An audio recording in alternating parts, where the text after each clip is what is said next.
Salut, c'est le joueur du Clapas, bienvenue sur la chaîne Paye ta règle. Et aujourd'hui, je vais vous présenter le jeu Chance for the Old Ones. Et comme vous pouvez le voir, c'est un jeu dans l'univers de Lovecraft et qui a été fait par Bernard Buxos et David G. Flores. Un jeu de 1 à 4 joueurs qui se joue, on nous dit sur la boîte, autour de 90 minutes à peu près la partie. De quoi s'agit-il? Eh bien, il s'agit d'un jeu de deck building plutôt initié, hein, c'est pas un jeu expert très compliqué, les règles sont plutôt accessibles. Et ce que je vais vous proposer, c'est eh bien d'abord dans une première partie, je vais vous expliquer un petit peu rapidement les règles du jeu, puis ensuite je vais faire une partie en solo pour voir un petit peu comment ça tourne, et enfin je vous dirai un petit peu ce que j'en pense au bout d'environ une dizaine de parties.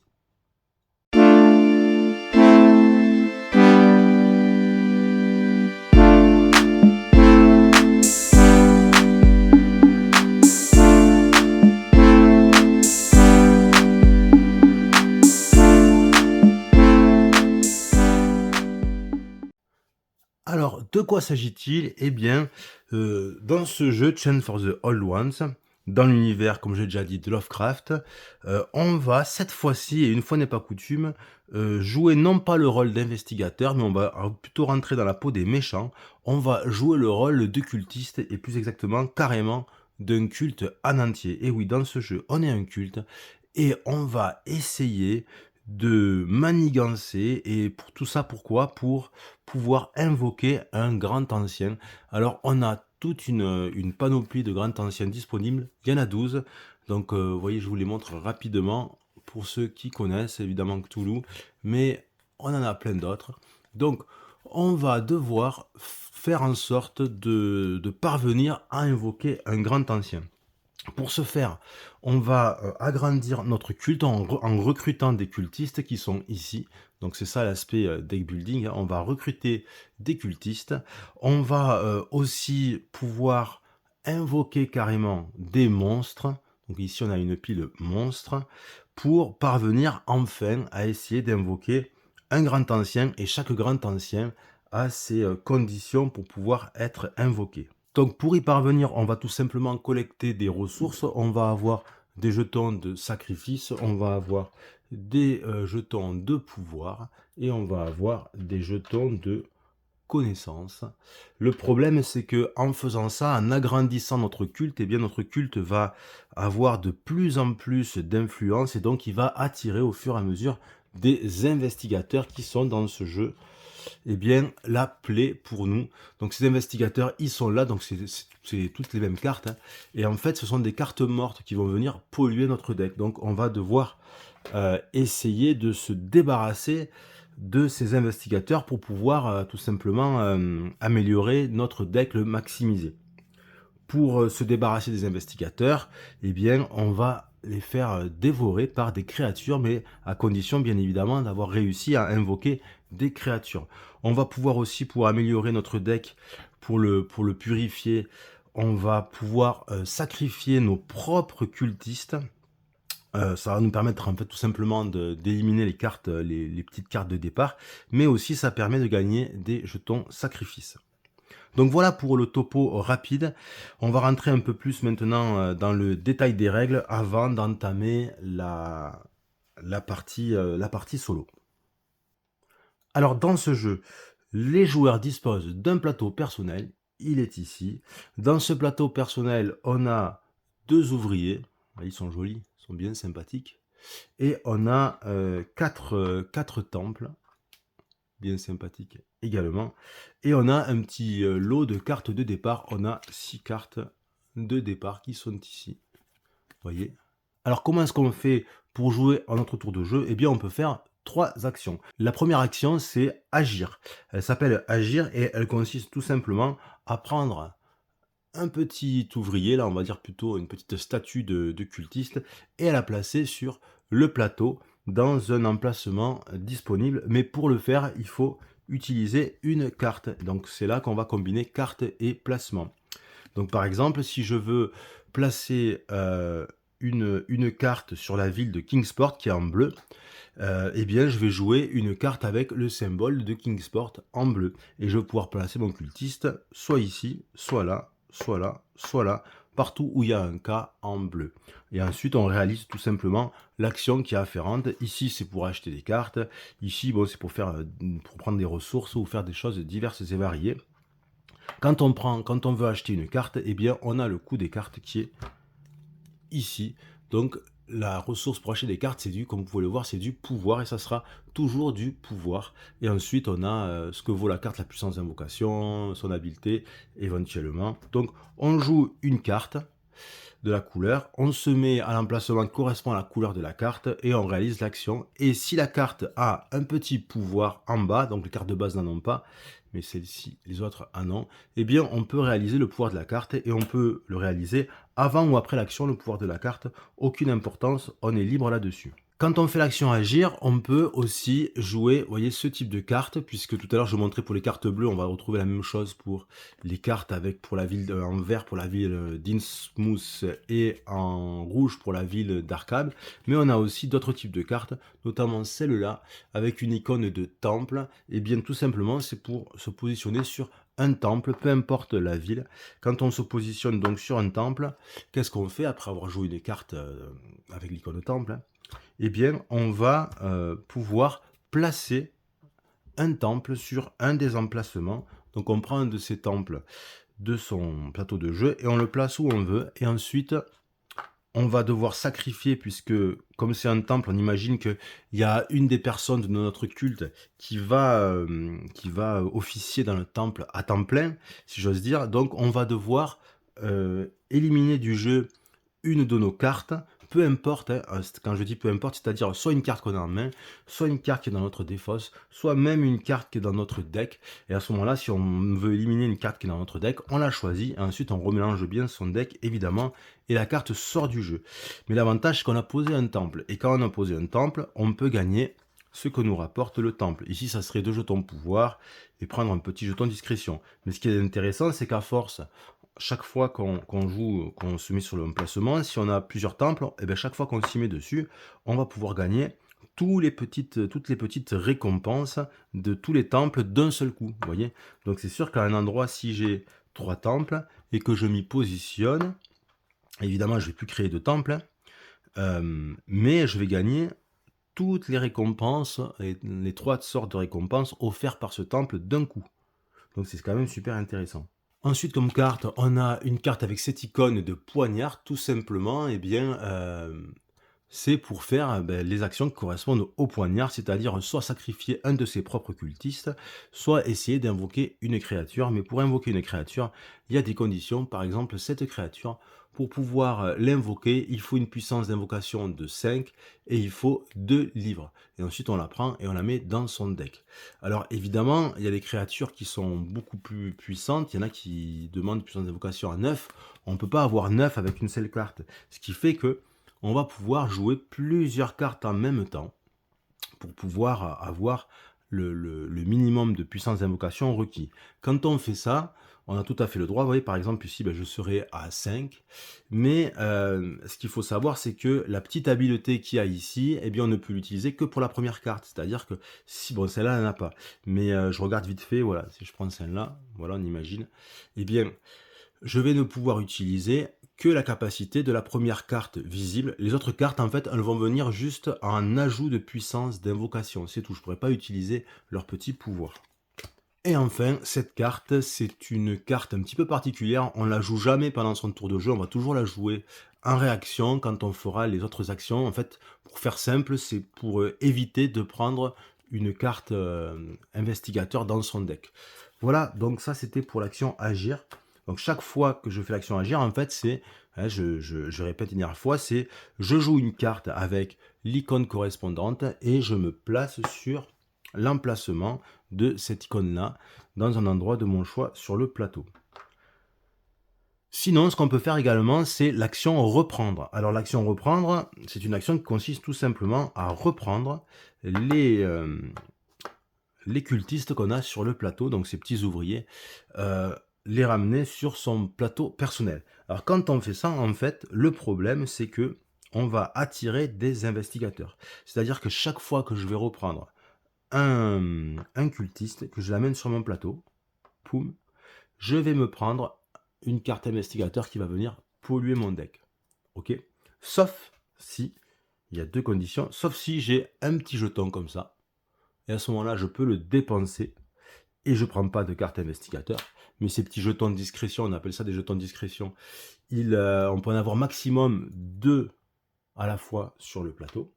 Ou alors, sauf si j'ai une carte avec cette icône de jeton de discrétion, et bien à ce moment-là, quand je ramène mon petit ouvrier, mon cultiste, et bien je jette cette carte et hop, je ne prends pas d'investigateur. Et si elle a une habileté ici, elle se déclenche à ce moment-là. On peut faire aussi une reprise tactique, parce que en fait, il y a deux types de reprises. Il y a la reprise obligatoire quand on a ces deux cultistes sur le plateau, et puis il y a la reprise tactique, c'est-à-dire celle qui n'est pas obligatoire, celle que je peux faire quand j'ai un seul cultiste sur le board.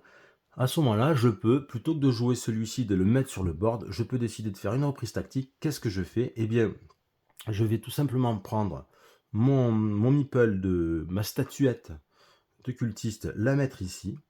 À ce moment-là, alors, tout simplement, je vais prendre un petit jeton plus 1. Vous voyez, ça va me permettre d'augmenter ma capacité à piocher des cartes.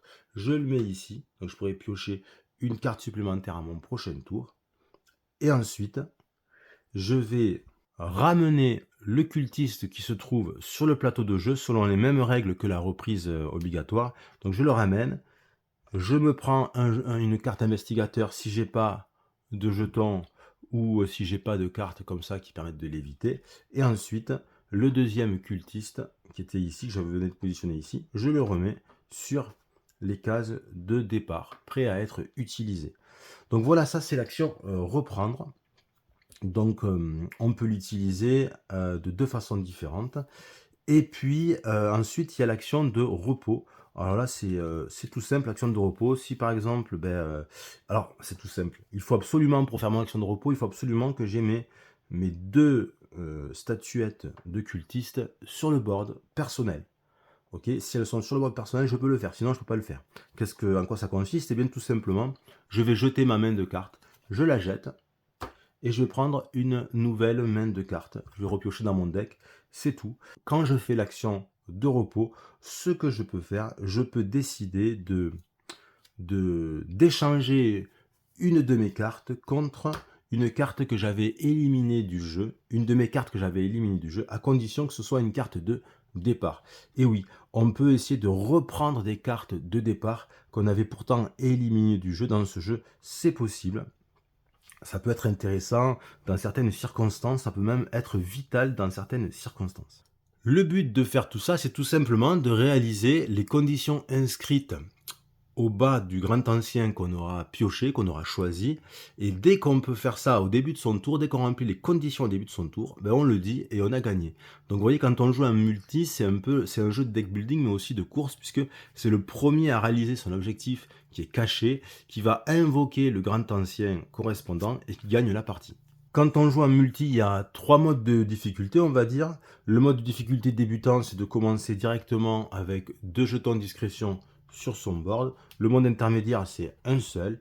Et le mode expert, c'est aucun. On commence sans aucun jeton. Et je vais vous présenter les petites spécificités du mode solo. Et puis, on va partir pour une partie en solo.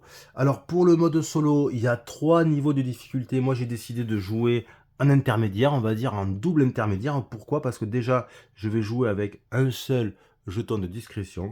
Et puis, je vais jouer selon la mise en place du niveau intermédiaire. C'est-à-dire qu'au niveau intermédiaire, on rajoute une carte qui fait partie d'une petite extension en multi avec laquelle on peut jouer, qui s'appelle le raid. Là, en intermédiaire, ça devient obligatoire. Donc, on joue avec cette carte. On va jouer avec aussi ces petits jetons de blocage. Donc il y a 12 jetons, on les prend tous.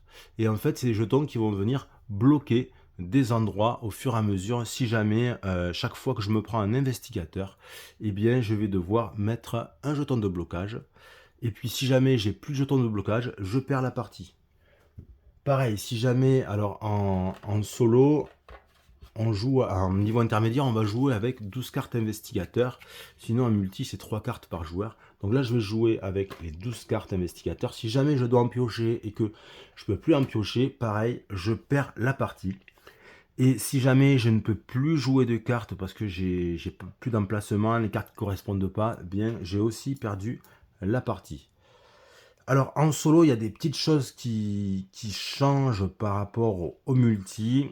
Déjà, la première chose, c'est que quand je fais une reprise tactique, eh bien, je dois me prendre une carte investigateur, à moins que je parvienne à l'esquiver, mais sinon je dois m'en prendre une, ce qui n'est pas le cas en multi.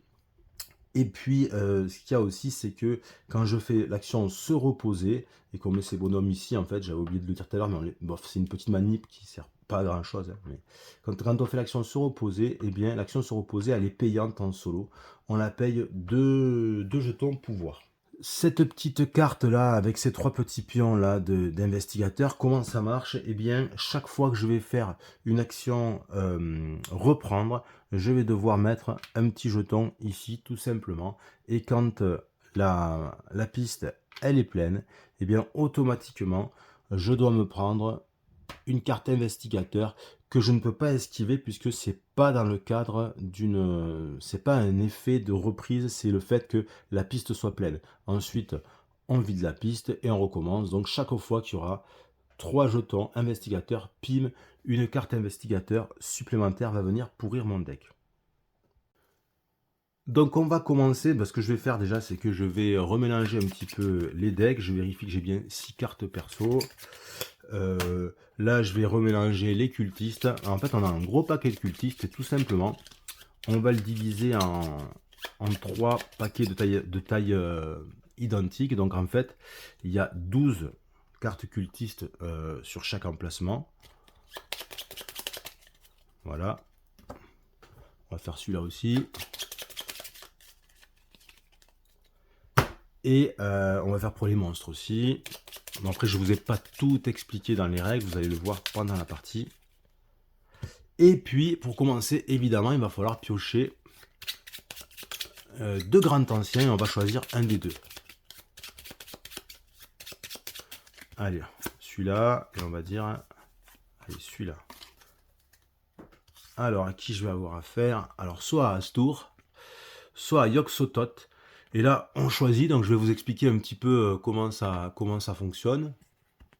Alors, si je choisis Astur, qu'est-ce qu'il faut? Il faut que je parvienne à avoir au début de mon tour 12 en puissance d'invocation avec mes cartes. Il faut que j'ai au moins 3 monstres dans mon paquet de culte, dans mon culte. Il faut que j'ai 12 jetons de pouvoir et 10 jetons de sacrifice. Si je choisis de prendre Yog-Sothoth, il faudrait que j'arrive à avoir 25 jetons enfin 25 de pouvoir, quoi, en fait. Pas forcément de jetons, parce qu'il y a des jetons de 3, de 1 et de 10. Donc 25 en pouvoir, 25 en connaissance et 6 en sacrifice. Donc là, c'est vraiment concentré sur les ressources. Et bien moi, j'ai bien envie de prendre Astur parce que je ne l'ai jamais eu. Donc je vais prendre celui-là, on va voir si, comment ça fonctionne pour lui. Alors normalement c'est caché en multi, là je vais le laisser visible. Et puis on va y aller. Alors on commence, je vais piocher. Alors la main de base elle est de 5 cartes, donc je pioche 5 cartes. Voilà ma main. Alors vous voyez que je peux aller sur Arkham, je peux faire un temple, je peux aller sur Innsmouth, je peux aller à Kingsport. Et là j'ai déjà une carte qui va m'empêcher, qui va me permettre d'éviter un investigateur, donc ça c'est bien sympathique. Et qu'est-ce que je vais faire? J'ai oublié au départ le truc bête. Quand on commence au départ, le premier joueur, alors quand on joue en solo, donc on est seul, on commence avec 8 jetons de pouvoir. Il ne faut pas oublier les ressources de départ. Ça serait ballot, hein. Puis ça serait surtout beaucoup plus difficile, hein. Donc hop, 8 jetons de pouvoir. Ah non, hop, hop. Et puis 3 connaissances. Voilà. Ça, ce qui est un peu bête, c'est qu'on a des 3, des 1 et des 10, mais en fait, on a des 1 qui sont plus petits que d'autres qui sont beaucoup plus gros, qu'on a tendance à confondre. Donc voilà mes ressources de départ. Alors, qu'est-ce que je vais faire? Est-ce que j'irai pas d'emblée recruter, un personnage? Il y en a qui sont intéressants. Hem, Elle, par exemple, elle est assez intéressante parce que, pourquoi? Parce que, bon, elle a pas une puissance d'invocation extraordinaire, mais vous voyez, elle a cette petite icône, ça veut dire que quand je vais la jouer, petit problème de caméra parce qu'il fait trop chaud, ça s'est arrêté. Donc je disais, quand je vais la jouer, en fait, plutôt que de laisser mon petit meeple là, ici de cultiste, dans l'emplacement de la ville d'Arkham, je vais pouvoir tout simplement le déplacer ici. Et ici, ça veut dire qu'il va être discret. Et qu'est-ce que ça fait? Ben, ça fait que quand je vais faire un rappel, je n'aurai pas à prendre de carte investigateur pour lui. Donc ça, c'est vachement intéressant en fait, quoi. Ça évite de se choper des cartes investigateurs. Donc je pense que je vais la prendre. Donc pour la prendre, il me faut une carte d'Innsmouth. Donc je vais jouer ce personnage. Il va en défausse. Je mets ici la statue de cultiste. Et puis je dois payer 3. C'est son coût. Donc je paye 3. Je vais mettre ici. Je la prends et elle va direct dans ma défausse. Voilà pour la première action. Deuxième action. Donc nouveau tour. J'irais bien prendre... créer un temple dans une ville. Le problème, c'est qu'il faut que je sacrifie immédiatement un de mes, enfin que je sacrifie. C'est pas que je sacrifie, mais que j'élimine un de mes cultistes. Alors là, faut faire gaffe parce qu'au début, c'est assez serré. Si j'élimine lui, c'est peut-être moins gênant parce que j'ai un rouge ici aussi. Donc j'ai un cultiste qui me permet d'aller à Arkham. Mais c'est peut-être un poil tôt dans le jeu. Pourquoi ne pas... réfléchissons, ça peut être pas mal aussi ce qui est apparu ici. Ça, c'est un personnage qui permet de gagner un jeton de discrétion. Donc c'est assez intéressant. En plus, il est pas cher, mais je peux pas y retourner puisque j'ai ma statuette qui bloque l'emplacement. Ça sera pour plus tard. Lui, il est trop cher, il coûte 6. Il coûte 6, c'est trop cher. Ce que je vais faire, qu'est-ce qu'il me faut des jetons de pouvoir. Pourquoi Bah tant pis, je vais créer un temple dans une ville. Donc je vais jouer lui. Donc je vais mettre ici ma statuette. Je vais créer un temple. Je vais créer un temple ici pour avoir 5 jetons de pouvoir. Du coup, je dois éliminer un de mes cultistes. C'est-à-dire qu'il va rester au temple, enfin, tout le temps à Arkham. Donc je l'élimine, c'est lui que je sors du jeu. Je vais les mettre voilà, ici, là-bas. Et je gagne la récompense qui est liée au temple. Donc c'est 5 jetons de pouvoir.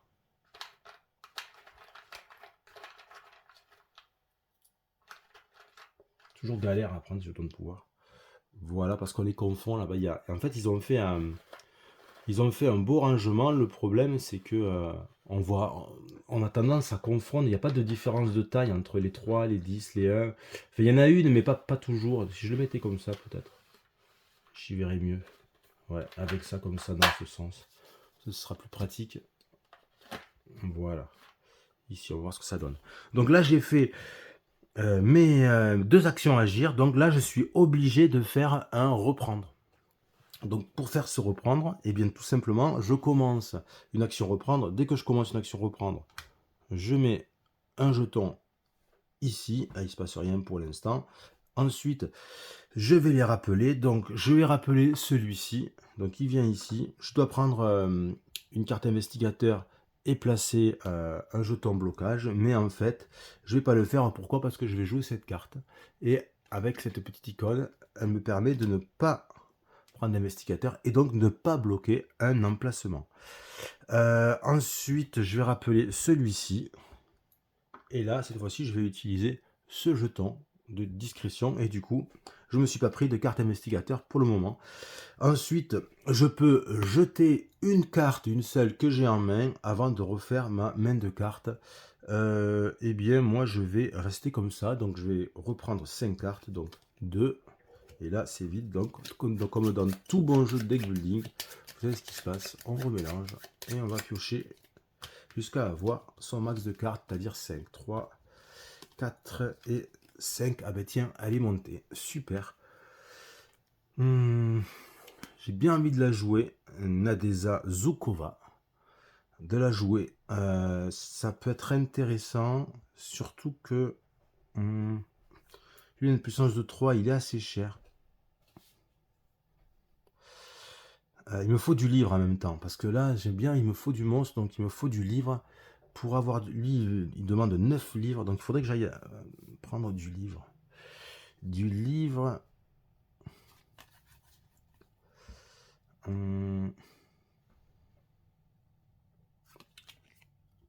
J'irai après. Donc je vais jouer Nadeza. Donc je vais mettre ma statuette ici pour aller recruter cette carte. Cette carte elle coûte 6. Donc 3, 3, ça fait 6. Donc je la recrute. C'est une carte de type temple qui me permet de déplacer un de mes temples déjà en jeu. Et elle a 3 en puissance d'invocation. Et elle est discrète aussi. C'est ça qui est bien. Donc, je fais le pouvoir de Nadeza. C'est un pouvoir qui m'offre un +1. Je vous montre. Et cette icône, c'est +1 à la pioche. Donc, je prends un petit jeton de +1. Je le mets ici. Ça va me permettre de piocher une carte supplémentaire. Donc, d'avoir 6 cartes en main au prochain tour. Enfin, à la prochaine phase, après la prochaine phase de reprise. Ensuite, du coup, comme elle a la petite icône de discrétion, Nadeza, que j'expliquais tout à l'heure, ici, et bien, après mon action qui s'est terminée, hop, je vais mettre la statuette ici, dans l'espace de discrétion, ce qui fait que lui, quand il va revenir, il va pas me faire gagner de cartes investigateurs. Ensuite, ma deuxième action, ça va être... j'ai pas assez de livres, il me faudrait un monstre assez vite. Il faudrait que j'invoque un monstre. Il faudrait que mon culte fasse le maximum pour recruter un monstre. En même temps, je vois un truc qui me paraît fort sympathique. Purée, purée, purée.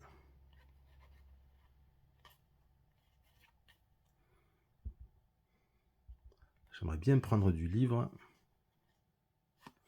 Je vais jouer cette carte. Donc sur Innsmouth.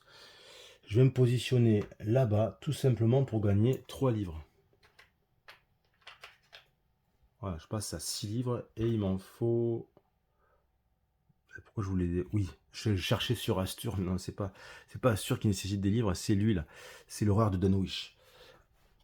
Ensuite, eh bien, ben là, ça y est, c'est une phase de retour, quoi, hein, de reprise. Donc, lui, il revient, il me coûte rien. D'abord, au début d'une phase de reprise, on n'oublie pas de faire ça, j'allais oublier. Ensuite, lui, il va me coûter, donc je le ramène. Et j'ai encore cette carte qui m'est remontée, donc je peux l'utiliser pour ne pas me prendre de carte d'investigateur. Donc ça, c'est plutôt cool. Et ensuite, je peux jeter une de ces 2 cartes. Je vais jeter celle-là parce que je pense que je ne vais pas l'utiliser. Donc je la jette et je refais ma main, non pas à 5, mais à 6 cartes. Donc 2,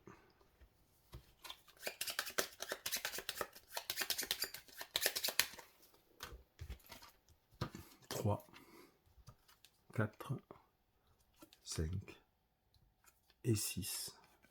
Et puis ça, on le perd par contre. Hein. Hop, ça y est, c'est utilisé, c'est perdu. Il va falloir que je recrée cette capacité à piocher plus de cartes. Alors, c'est les remontées, Neza. Je vais me prendre d'autres cartes parce que là, c'est un peu faible. Mais en même temps, il me faut des livres. Ça se discute. Je vais pouvoir aller chercher quand même l'horreur de Dunwich assez vite.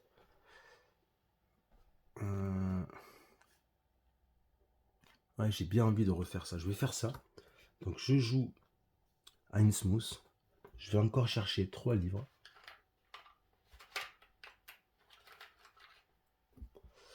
Et puis c'est tout. Et la deuxième action que je vais faire,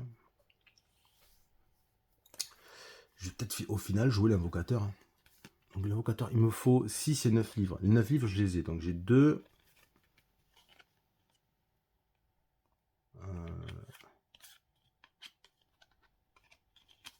Là, je vais jouer lui.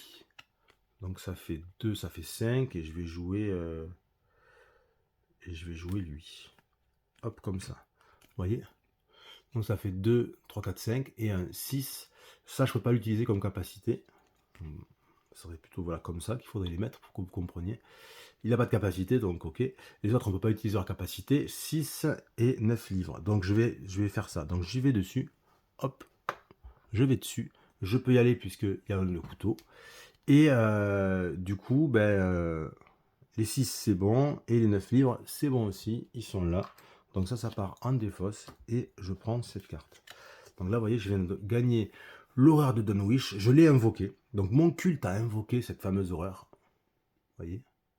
Et ben du coup, c'est super bien parce que, bon, elle n'est pas très forte en puissance d'invocation, mais par contre, elle peut se débarrasser d'un coup de 3 investigateurs. Je peux y faire dévorer 3 investigateurs si je me mets ici. Donc ça me permet un peu de nettoyer mon deck, quoi.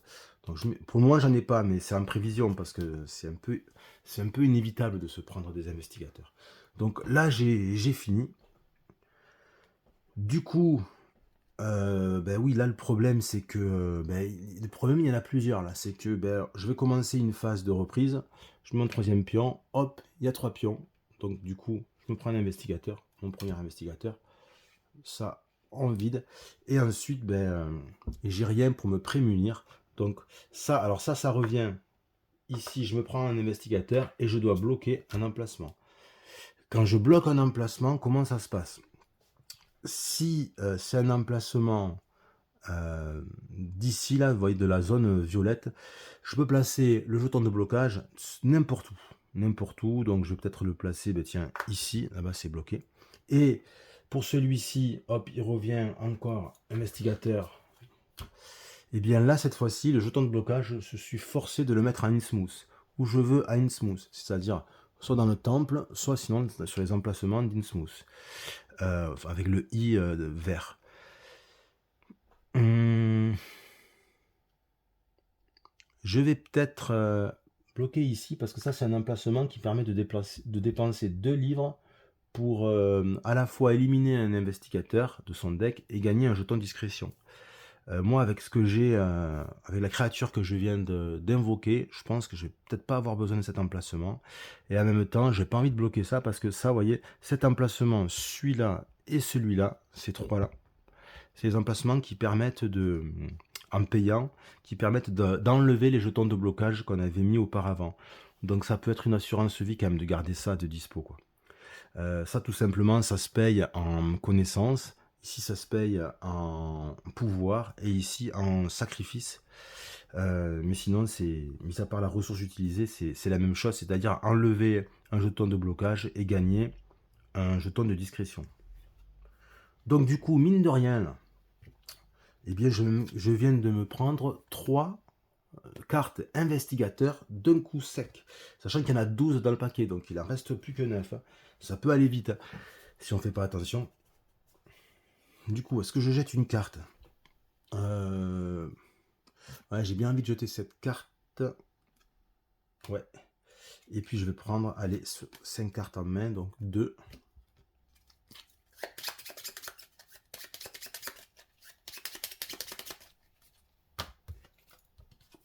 3, 4, 5, ah ben voilà, les 3 je les ai là, donc vous voyez ça me bloque pas mal.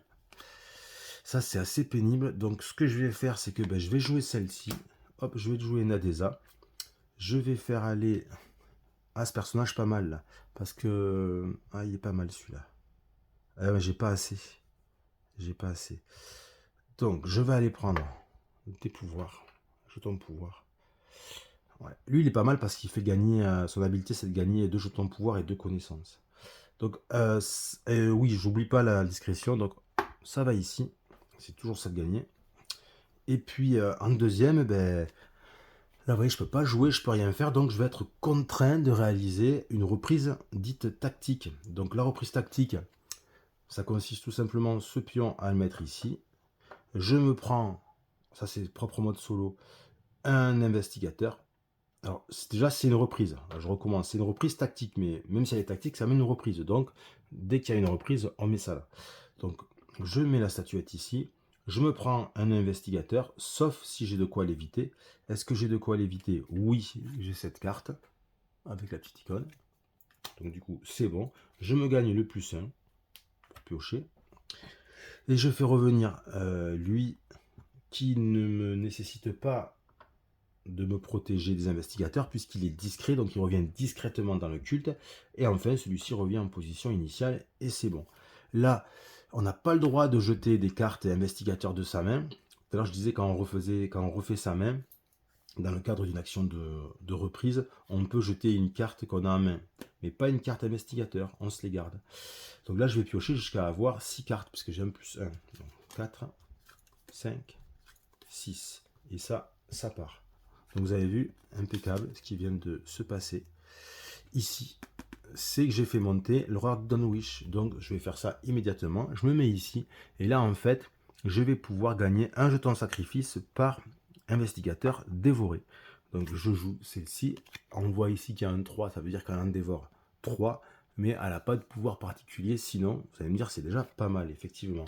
Donc, je lui fais dévorer les investigateurs. Alors les investigateurs, ils sont dans ma main, mais ils pourraient être dans ma défausse, dans mon deck, ça serait pareil, j'ai le droit d'aller les chercher.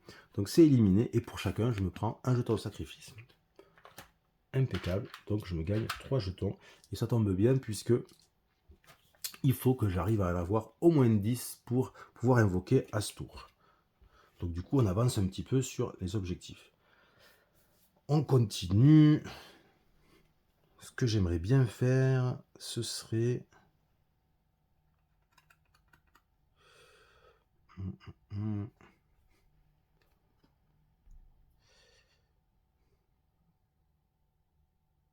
Je vais jouer cette carte. Donc je vais jouer cette carte. Et je vais mettre mon personnage ici. Ok. Donc je vais devoir sacrifier. Je vais sacrifier. Alors j'ai le droit de regarder dans ma défausse et dans mon deck lequel je vais sacrifier.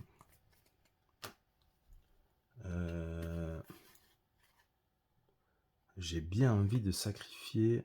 Ah ben regardez, j'en ai un comme ça. Donc je vais sacrifier celui qui me donne l'icône de temple de base. Ben, je sacrifie lui que je viens de jouer. Donc c'est sacrifié. Hop, clac, il sort du jeu. Et je mets un deuxième temple. Je vais le mettre ici. Et là, cette fois-ci, je gagne toutes les ressources accordées par les temples. Donc 5 et 2, ça fait 7 jetons de pouvoir. 6 et 1. 7. Et je gagne un jeton de discrétion. Que je mets ici. Du coup, ça c'est plutôt cool. Il me reste cette carte en main. Et là, action de reprise. Donc, hop. Reprise obligatoire. Alors, lui, je vais le faire revenir. Je vais le mettre en discret. Hop, donc ça c'est bon. Et puis par contre, pour lui, j'ai rien. Donc il revient. Et il va me faire gagner, si on peut dire entre guillemets, un investigateur qui vient fourrer son nez dans mes affaires. Et un petit jeton de blocage que je dois mettre où je veux puisque je l'ai retiré d'ici. Je vais bloquer ici parce que là, je pense pas vouloir retirer les jetons de blocage en utilisant des jetons de sacrifice puisqu'il m'en faut pour invoquer mon grand ancien. Donc je vais faire ça. Ok. Et puis du coup, ça je peux le jeter. Est-ce que je vais le jeter? Je pourrais invoquer une autre créature, il m'en faut 3. Est-ce que je jette ou pas? Parce qu'il me faut 2. Ouais, non, je vais pas le jeter. Sait-on jamais. Donc je vais piocher 2, 3, 4 et...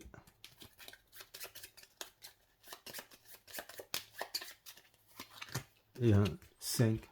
Impeccable. Impeccable. Alors... Je pourrais sinon aller chercher du livre en m'installant, en créant un temple à Innsmouth. Pourquoi pas? Mais ça veut dire qu'il faut que j'élimine. Si je crée un temple, j'élimine. Ou alors, je vais aller. Est-ce que j'ai. Ah, j'ai pas de. J'ai pas de carte qui me permet d'aller à Arkham. Ah, c'est dommage. Là, cette carte, elle me permet de gagner du livre, mais en sacrifiant un jeton sacrifice. Et ça me. Ça va mettre un petit peu, si vous voulez. Il faudrait du livre. Ben, ce que je vais faire, tout bêtement, je vais utiliser cette carte pour aller à Innsmouth et récupérer 3 de connaissances. Comme ça, je les ai. Et là,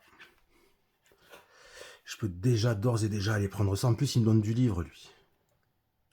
Là, par contre, il y a une icône que je connais pas. Donc, je vais aller voir. Là, je comprends pas ça. J'ai jamais vu ça. Je vais aller voir ça. Ouais, je suis allé voir et j'ai rien trouvé. Je pense que c'est sans doute une erreur d'impression. C'est la seule carte qui est comme ça. Et en plus, ça reviendrait, si j'interprétais, ça reviendrait à la même chose. Le fait qu'il y ait une icône de discrétion ici, ça c'est un jeton de discrétion. Ça reviendrait un petit peu à la même chose, l'effet. C'est-à-dire que quand elle va dévorer un investigateur, ben, ensuite on met notre statuette de cultiste dans la zone de discrétion. Donc au retour, on va pas piocher de carte investigateur. Donc c'est comme ça que je le comprends. Donc en tout cas, toujours est-il que ce que je vais faire en deuxième action, c'est que je vais aller l'invoquer. Donc on va voir si c'est possible. Ouais, ben en jouant C2, oui, c'est possible. Donc comme ceci, hop. Du coup, ben, je fais pas son pouvoir à lui. Et c'est parti. Donc hop, ici. Alors ce qu'on peut faire aussi, ça j'ai pas expliqué, c'est que là, si je veux, je peux dépenser, vous voyez, il y a une petite icône ici. Une petite icône de connaissance. Ça veut dire que si je veux, je paye une connaissance et je prends cette carte, je la mets ici, je vais dévoiler la carte du dessous et comme ça, je pourrais choisir d'invoquer l'une ou l'autre, ou voire même les deux. Et pour les cartes de cultistes, c'est la même chose, mais avec des points de pouvoir. Ok, et comme ça, on peut recruter l'un ou l'autre, voire même les deux si on a assez. Alors, donc j'ai dit 5, oui, ça c'est bon. Et je paye 2 livres, il ne faut pas oublier quand même non plus. Donc il m'en reste plus qu'un. Et je recrute ma deuxième créature qui vient ici. Et on va arriver à une phase de reprise. Du coup, hop, c'est le troisième. Donc on se prend un enquêteur, un investigateur. Lui, ouais, je vais me le prendre. Parce qu'il ne génère pas de jetons de blocage quand ça vient d'ici. Hop, ça on réinitialise. Lui, je le récupère. Il me fait gagner un investigateur, mais je l'évite avec lui.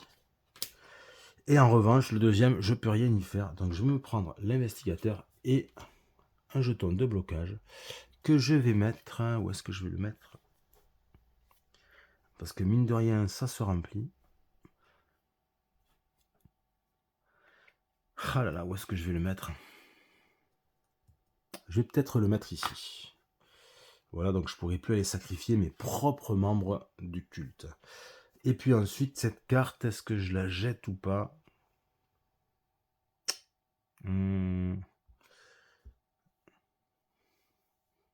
Ouais, je vais la jeter. Hop. Et je prends 5 cartes. Donc 1, 2, 3.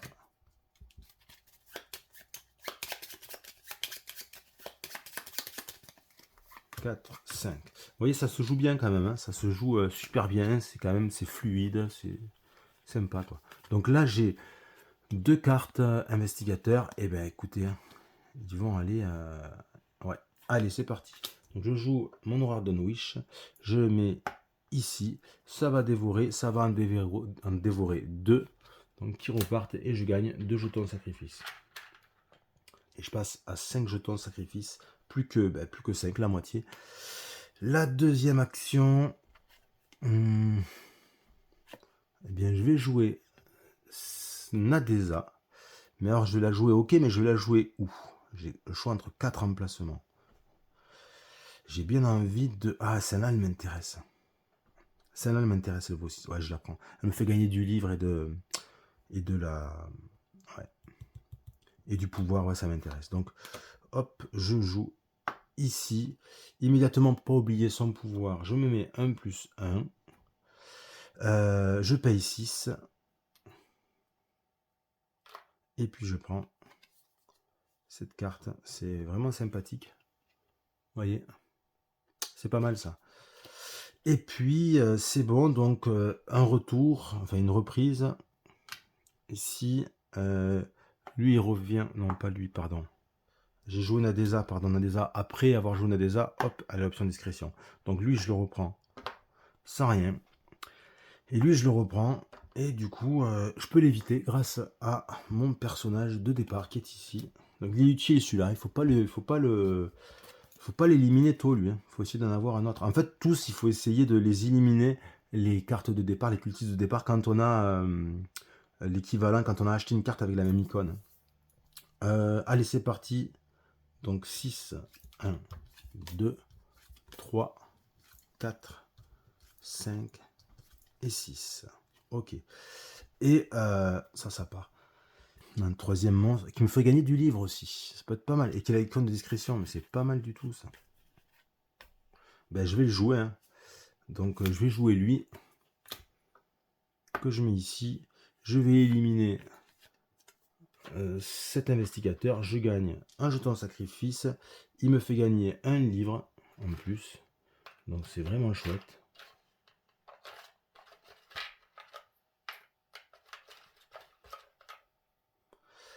Et il part en discrétion. Hop, ça c'est chouette. Et puis, pourquoi ne pas... 5 livres, j'ai pas assez. Je vais jouer lui. J'ai bien envie de jouer lui. Il me permet de déplacer un temple. Et après, je vais en discrétion.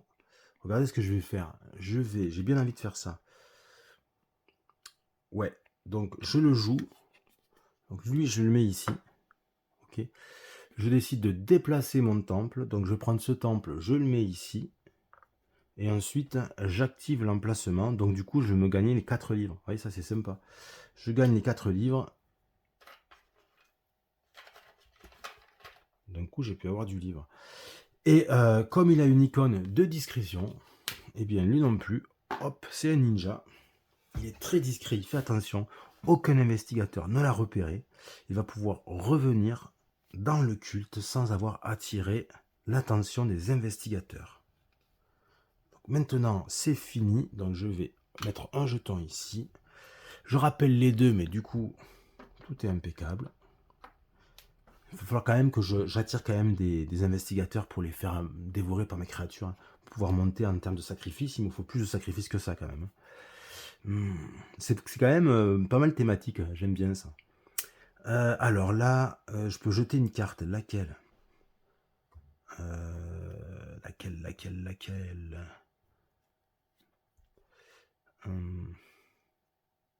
Je vais jeter celle-ci. Je suis pas obligé, hein, mais je préfère. Et puis je vais piocher jusqu'à arriver à 5 cartes.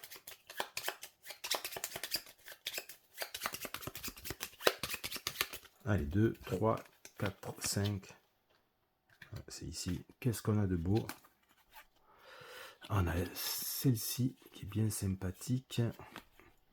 On va pouvoir éviter un investigateur et un sacrifice. Je vais jouer celle-ci. Hein. Je vais jouer celle-ci. Donc, je vais le mettre ici. Je vais gagner 4 livres.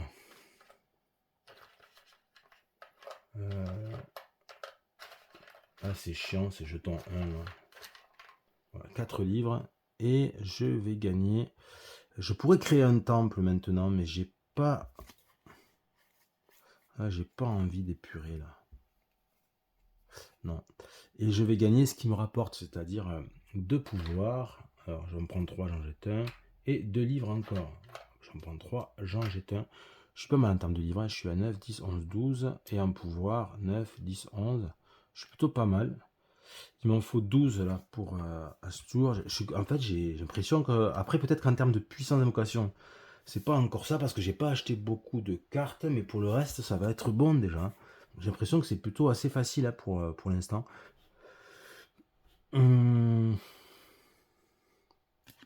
Qu'est-ce qu'il me reste à faire? Pourquoi est-ce que j'irai pas essayer de le prendre, lui? Ça doit être possible. 6. Alors là, j'aurai 2. J'aurai 2. Il faut que je joue tout. Ah non, même pas, ça ira pas. C'est 2, 3, 4, 5. J'ai que 5. Je me suis mal démerdé dans mon histoire. J'aurais peut-être pas dû jouer celle-là, mais bon, c'est fait, c'est fait. Moi, c'est pas très grave. Je vais peut-être en attendant aller prendre du... Et pourquoi est-ce que j'irai pas prendre ce qu'il me faut, c'est-à-dire... Je vais prendre du pouvoir. Là, j'ai du pouvoir, 2 livres de pouvoir. Ah, ben là, mais j'ai pas de rouge. Ben, je vais jouer cette carte. Hein. Donc, on va aller à Kingsport. Allez, cultiste. ici. Donc 2 jetons de pouvoir. Donc, je prends encore un 3, je jette un 1. Et 2 livres, je jette un 1, je prends 3. Ça c'est bon. Et du coup, on va faire... Ouais. On va faire un rappel. Donc ici, la piste est pleine. Donc hop, un investigateur. Ensuite, tout à l'heure, j'avais oublié l'icône de discrétion, mais non, il n'en a pas. Les deux n'en ont pas, donc là, je vais déguster. Donc celui-ci, hop, mais c'est pas plus mal finalement pour pouvoir les donner à manger à mes créatures. Là, par contre, je dois mettre, hop, un jeton de blocage. Je vais peut-être le mettre... alors, je suis obligé de le mettre dans la ville d'Ismos. Je vais le mettre ici. Ah, peut-être pas, non, c'est peut-être pas une bonne... Je vais le mettre là. Je vais le mettre là, ici. Et puis, pour le deuxième, qui est ici, ça va être dans la ville de... Non, ça c'est Kingsport, dans la ville d'Innsmouth. Et je prends un investigateur. Et là, je vais bloquer... Où est-ce que je vais bloquer? Je vais bloquer... je vais bloquer ici. Hein. Je vais bloquer ici. Ouais. Et puis ensuite, je vais pouvoir jeter une carte. Ah ben non, non, non, non, j'avais ça. Que je suis débile. Donc non, je bloque pas. Et je ne prends pas d'investigateur. Non, non, je jouais celle-là, j'avais pas fait gaffe, j'avais oublié. Donc hop, ça c'est bon. Et puis je vais jeter une des deux cartes, je vais jeter celle-là. Et on y va pour piocher.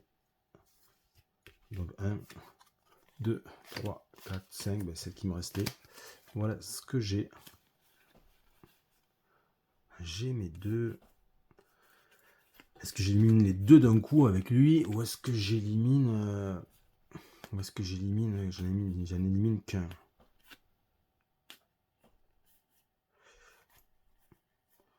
Ah, je vais éliminer les deux d'un coup. Hein. Donc, hop. Ici, j'enlève les deux investigateurs. Et ça signifie 2 jetons sacrifice. Et ça fait du bien parce que ça me permet d'augmenter. Je suis à 8. Super. Et par contre, lui, il faudrait que j'arrive à me... Après, là, sur ces 3 cartes, il y a de la discrétion. Moi, j'ai encore de la marge. Bon, je vais... 5 et un 6. Mais tant pis, je vais faire ça. À moins qu'il n'y a pas de carte là. Ah si, lui, il a une carte... Je pourrais essayer d'acheter... Enfin, de recruter... Non. Mais non, j'ai pas de... Il me faut un cultiste qui est à Kingsport, c'est pas le cas. Donc tant pis, je vais faire comme ça. Et là, du coup, je perds les habiletés. Vous voyez? Voilà, on est même à 7. Et il me faut 5 livres. Donc les 7, je les ai.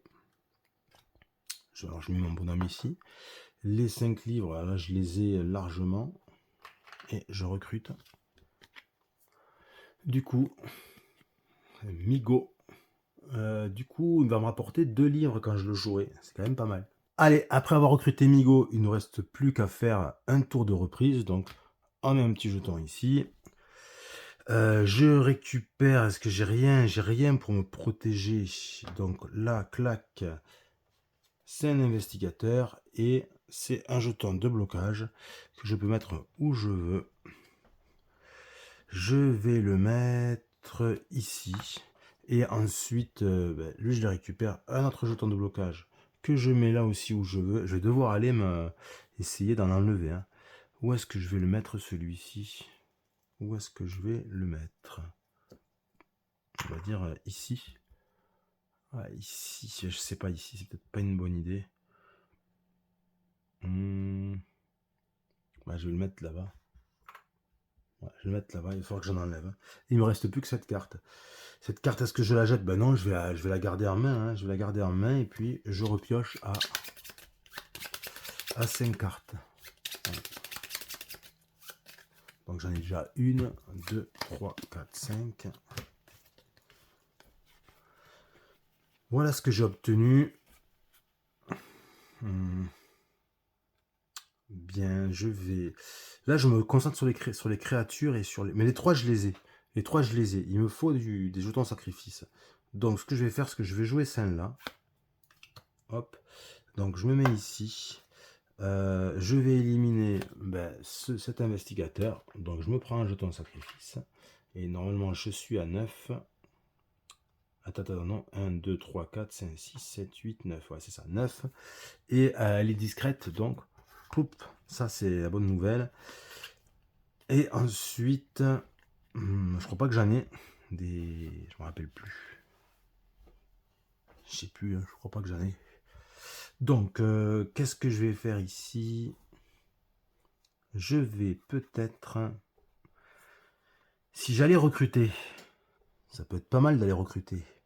Surtout un qui a de la grosse puissance d'invocation. Ouais, je vais faire ça. Je vais recruter en allant à Kingsport. Ici, il me demande 4. Ou alors, attendez, ce que je vais faire, c'est que je vais payer 1. Donc, je vais payer 1. Ok, pour pouvoir, ce que je disais tout à l'heure, dévoiler la prochaine carte. Et là, je peux prendre l'une ou l'autre ou les deux. Si je prends les deux, ça me coûterait 8. Est-ce que je prendrai les deux ou pas? Moi, j'ai envie de vous dire, oui, je vais prendre les deux. Je vais prendre les deux. Donc, ça va me coûter 8. J'ai... là, ça me fait 9. Donc, je récupère 1. Et je prends ces deux cartes. Comme ça me permet un peu d'augmenter ma puissance d'invocation parce qu'il me semblait que j'étais un peu faible. C'est peut-être le secteur que je vais le moins travailler pour l'instant. Et puis c'est fini. C'est fini. Oui, c'est bien fini. Donc là, on met un petit jeton. Et on va rappeler. Lui, je le rappelle, il se passe rien. Lui, en revanche, je le rappelle. Et il se passe que je prends un investigateur. Et que je dois mettre encore un jeton de blocage. Et là, ça commence à me gêner aux entournures.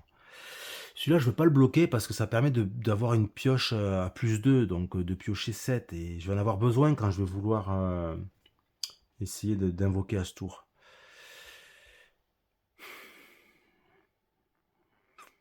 Est-ce que j'irai pas bloquer? Je vais peut-être bloquer ça, là. Ici. Et puis, j'ai une carte qui me permet de déplacer un de mes temples, donc ça peut être pas mal. De toute façon, après, je peux toujours aussi essayer de débloquer. Hein.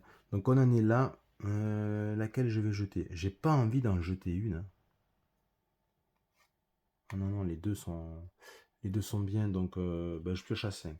3, 4, 5. Peut-être que je vire celle de départ aussi maintenant.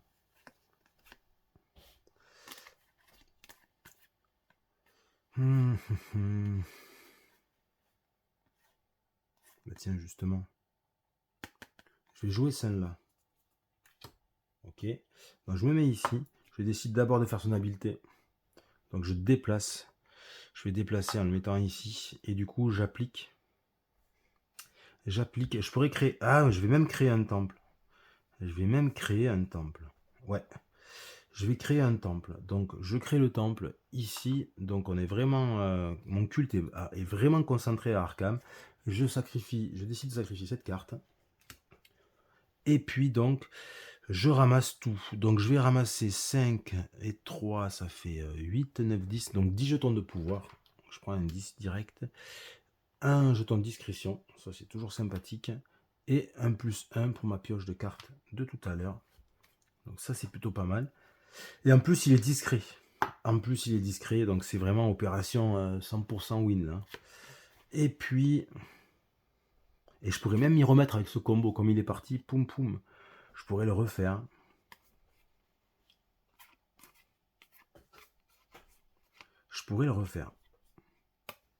Ou alors augmenter ma... 2, 4, 5, 6, 7, 8, 9. Ah, je vais prendre avec le rack de Nwish. Hein. Je vais prendre mon 10e jeton de sacrifice. Hein. Bah, c'est ce que je vais faire. Hein. Donc je vais me mettre ici. Ah non, mais attends. Parce que je commence à avoir plus de... Ah si c'est bon, ça va aller. Donc je joue le Ragdown Wish, je me mets ici, je vais dévorer. Donc jusqu'à 3, donc 1. Et je prends un jeton de sacrifice. Et puis est-ce que j'en ai d'autres ici? Non, j'en ai pas d'autres. Donc vous voyez, je viens de regarder mon deck, donc il faut que je mélange. Hop. Voilà, donc là cette fois-ci j'ai 4, 5, 6, 7, 8, 9, 10. Donc ça, c'est bon.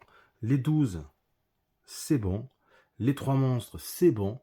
Il faut qu'au début de mon tour, j'arrive à avoir 12 de puissance d'invocation et la partie sera gagnée. Voilà, toujours est-il que maintenant, il faut que je rappelle. Donc je vais rappeler lui, c'est discret, c'est bon. Lui, c'est pas discret, mais j'ai ce jeton. Donc je vais le jouer. Et du coup, il revient, il rentre à la maison, sans encombre, sans avoir été suivi. Ici, j'ai du 3, j'ai du 2. J'ai bien envie de les garder. Faut que j'arrive à 12, ça me paraît un peu compliqué. Je vais les garder, donc je vais piocher par contre 6 cartes. Donc 2, 3, 4, 5. Et je suis peut-être un peu faible en puissance d'invocation. Ah là j'ai un 4, là. Faut que j'aille l'acheter celle-là. Donc 1, 2, 3, 4, 5 et 1, 6 et on enlève ça. Hop. Alors, est-ce que j'ai 12 là? Si c'est le cas, j'ai gagné. Hein. Donc 2, 4, 7, 8, 9, 10, 11, 12, 13. Ben, je crois que j'ai gagné. Hein. 6. Ah, c'est ça. Hein. 6, 12 et 1, 13. Donc là, c'est le début de mon tour. J'annonce que j'ai gagné. J'ai 12 en invocation. Elles sont ici. Ces cartes. Ensuite, 3 monstres, on vérifie. Donc 1, 2, et j'ai une troisième créature là-dedans. Ok. Et 10 jetons sacrifice, c'est bon, j'ai les 10. Donc ben, c'est gagné. Et une victoire plutôt à l'aise, sans trop souffrir, sans avoir eu besoin d'aller enlever des jetons de blocage. On est dans du niveau double intermédiaire, hein, parce que vous avez vu que je suis parti avec un seul jeton de discrétion, en jouant avec le deck, pas le deck, l'extension raid, dont la façon dont on nous dit de la jouer en intermédiaire. Alors j'aurais pu, ça m'a semblé facile quand même, hein, ça m'a semblé facile. J'ai essayé un expert, ça m'a semblé très difficile pour le coup. Peut-être essayer de jouer en intermédiaire sans aucun jeton de discrétion au départ, pour que ça soit un petit peu plus dur, pour s'entraîner encore avant de passer au mode expert qui lui est vraiment costaud. Toujours est-il que la partie est terminée. Et je vais vous revenir dans quelques secondes pour mon avis après une dizaine de parties. Alors, qu'est-ce que j'ai pensé de ce Chance for the Old Ones après une dizaine de parties? Eh bien, je vais commencer. Alors, ça va pas être aussi préparé que d'habitude. Je vais commencer par le matériel et puis on va y aller un petit peu comme ça, à brûle pour point. Alors, le matériel, déjà, première chose, je le trouve très bien. C'est un des points forts du jeu. Pourquoi? Parce que regardez, vous avez vu les petites statuettes de cultistes qui nous servent d'ouvriers, c'est vraiment top là, vraiment très très beau. Les temples, c'est vraiment très très beau, c'est fait avec goût, je trouve. C'est vraiment fait avec goût. Les cartes, là pareil, l'art sur les cartes, les dessins, je trouve ça vraiment vraiment chouette. C'est magnifique, je trouve les illustrations sont vraiment magnifiques. On a un fini tissé sur les cartes qui donne une idée de l'impression voilà, d'un matériel qui a été quand même soigné. C'est pareil avec les créatures. Les créatures, elles sont vraiment très très sympas. Les cartes sont quand même relativement... C'est pas des cartes fines, hein, c'est des cartes bien épaisses. Pour les cartes de Grand Ancien, c'est la même chose. On a aussi des plateaux qui sont double couche. Et ça, c'est sympa. Vous voyez, il y en a donc 5 en tout parce qu'il y a un plateau spécial pour le mode solo et puis 4 plateaux pour le mode multijoueur avec chaque fois l'encavure qui est de la couleur des jetons que l'on doit prendre. On a également un petit, c'est pas grand chose, mais ça fait quand même plaisir. Vous voyez, ils ont pensé à intégrer un petit rangement portatif et on n'est pas sans rien, on a quand même de quoi ranger. Vous voyez, tout est bien quand même plutôt bien pensé pour le rangement. Voilà, donc on a un matériel qui est vraiment de bonne qualité. En revanche, ce qu'il y a comme point faible, c'est les règles. Au niveau des règles, c'est pas génial. Alors c'est pas aussi pire que ce à quoi je m'attendais parce que moi j'avais lu beaucoup de négatifs sur les règles. Alors c'est pas, moi je pensais carrément que ça pouvait être injouable. Alors ça, je crois que injouable, c'est peut-être le cas pour la campagne solo, mais il n'y a pas de campagne solo dans la boîte dont je dispose. Je pense que la campagne solo, c'était pour les stretch goals. Donc c'est tout à fait jouable et ça va, on s'en sort parce que le jeu est simple, mais il y a quand même des choses qui vont pas dans les règles, du début à la fin. Alors, on a quand même la chance d'avoir un jeu qui est multilingue. Ça veut dire que dans le jeu, vous avez les règles en français, en anglais, vous avez le livre de règles aussi en espagnol et en allemand. Donc ça c'est bien. Alors pourquoi c'est bien? Parce qu'en fait, quand il y a des conneries écrites dans un livre de règles, on peut aller voir dans l'autre et on peut aller refaire des... on peut aller recouper l'information, comme dirait les journalistes, pour voir ce qui est bon, ce qui est pas bon. Mais alors, même en anglais, il y a des, vous voyez, quand on regarde au niveau du matériel, le décompte du matériel, ben, c'est pas bon. Ils se sont plantés dans le nombre de tokens qu'on doit avoir, etc. Et c'est pas un manque, hein, dit à ma boîte. Vous voyez, 24 tokens comme ça, enfin, c'est pas quelque chose qui est pas logique, quoi. Donc, il y a des erreurs dans le référencement du matériel. Bon, à la rigueur, c'est peut-être pas le plus grave, mais il y a des trucs des fois, alors en français, c'est encore pire, hein.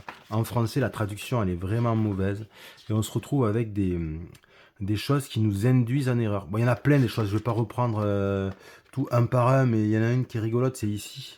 Vous voyez, on nous dit, ça c'est assez incroyable. On nous dit ici, tourmenter, remettez une carte investigateur de votre culte sous le paquet investigateur. Cela ne génère pas de jeton sacrifice. Et on voit à côté qu'il y a un jeton sacrifice. Donc là, quand on regarde ça, on est complètement perdu parce que on voit bien le jeton en sacrifice qui est en égal quand on sacrifie un investigateur. Et c'est en complète contradiction avec ce qui est écrit ici. Et en plus, on voit qu'il y a des parenthèses. Donc ça sous-entend que ils ont pensé qu'il pouvait y avoir une confusion, ils te le mettent entre parenthèses, c'est important. Donc tu te dis, mais c'est quoi ce dawa, quoi? C'est quoi ce bordel? Et tu vas voir la version anglaise. Et dans la version anglaise, ben, en fait, tu t'aperçois que non, c'est clair, c'est ici. Ritual, on te dit return an investigator card from your cult to the investigator deck and gain one sacrifice token in return. Donc c'est tout à fait clair, je sais pas ce qu'ils se sont pris la tête. Donc c'est ça. Dans la version française, il y a des fois des trucs qui t'induisent clairement en erreur, et en plus, pour t'induire en erreur, mais je sais pas comment ils ont fait, quoi, c'est pas du travail. C'est plus compliqué à faire l'erreur que pas la faire, quoi. Je comprends pas. Pareil, à un moment donné, là, on te dit, c'est sur quoi? euh, c'est ici, dans la version française. Ça, c'est pour l'extension le raid. On te dit que quand tu pioches un certain jeton, tu te prends un jeton de -4. Sauf que les jetons de pioche -4, ça n'existe pas. Donc tu te dis, bon, ben, j'en prends 4 de -1, j'en prends 2 de -2, je sais pas comment faire. Puis en plus, ça paraît quand même sévère. -4, boah, puisque là, quand tu pioches de base, tu pioches 5 cartes. Donc -4, ça veut dire que tu vas piocher une carte. Ça me paraissait étrange. Et tu vas voir la version anglaise, non, c'est bien -1 token, quoi. Ouais, tu prends un token -1. Et des bêtises comme ça, il y en a plein. Donc, c'est pas que la version anglaise est irréprochable, non, il y a des confusions, il y a des choses qui sont pas claires. Mais la version française, en fait, elle vient surrajouter à la confusion. Pareil, il y a des jetons, on s'embrouille avec discrétion. La discrétion, en français, tout est appelé discrétion. Il y a beaucoup de choses qui sont appelées discrétion, ce qui fait qu'on ne s'y retrouve pas. Parce qu'en discrétion, en français, on a à la fois les, les jetons, ces jetons-là, les jetons, les petites icônes au-dessus des cartes, et on appelle ça aussi discrétion, vous voyez. Et des fois, tu as des cartes qui te permettent d'aller chercher une carte discrétion dans ton deck, mais tu sais pas une carte comment, une carte comme ça, ou une carte avec cette icône, tu es perdu. Et quand tu regardes la version anglaise, tu t'aperçois qu'en fait, non, une carte discrétion, c'est vraiment les cartes avec ça, avec ce petit symbole, puisque tu t'aperçois que cette petite icône, c'est concealment, donc c'est un nom qui est différent. Donc c'est comme ça que tu t'y retrouves. Du coup, vive le multilingue pour essayer de repérer les... Enfin, en fait, ça permet de gagner, de repérer les erreurs d'incohérence, les erreurs de traduction, les petits problèmes comme ça. Donc, ouais, ça, les règles, c'est vrai que c'est un point faible du jeu, mais quand même, pour vous rassurer, hein, c'est pas aussi grave que ce à quoi je m'attendais, puisque le jeu est tout à fait jouable, mais c'est peut-être aussi parce que le jeu est simple. Concernant la mécanique de jeu, alors la seule question qui vaille, c'est est-ce que tu as pris du plaisir? Oui, j'ai pris du plaisir. Oui, c'est un bon jeu, c'est un jeu qui me plaît. C'est un bon jeu de deck building, mais c'est un jeu de deck building, on va dire, d'entrée de gamme, simple.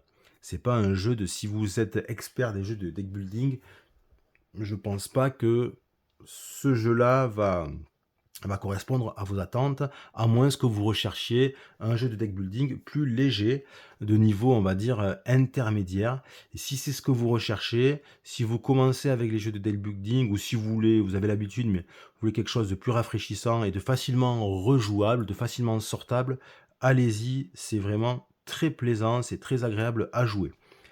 Après le bémol, c'est que je pense, c'est qu'en fait, c'est concernant la profondeur du jeu.